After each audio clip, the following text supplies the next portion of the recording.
เดินเข้าไปในร้านเราอยากเอาความเมามาลบความจำบ่อยากฟังคำคนถามว่าเจ้าไปใส่อยากสิลืมเรื่องราวเก่า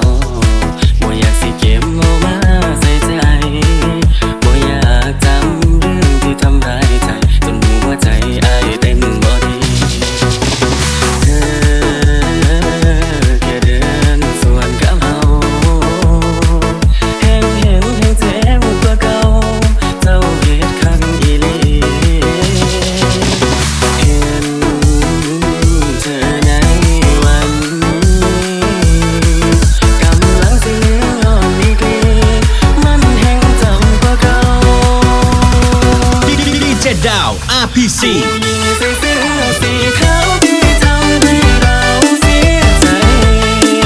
เพิ่งเห็นในน้ำตาไหลล้นความหลายใจของเจ้าเธอกำไปมั่วผู้ชายทั้งที่เจ้านั้นบ่ได้เมาแล้วเจ้าไปเอากับเขามาบอกกับเขาบ่ได้ตั้งใจ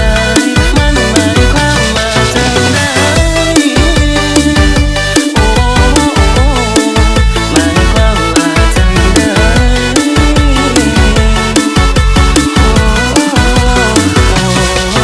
ดีเจดาว RPC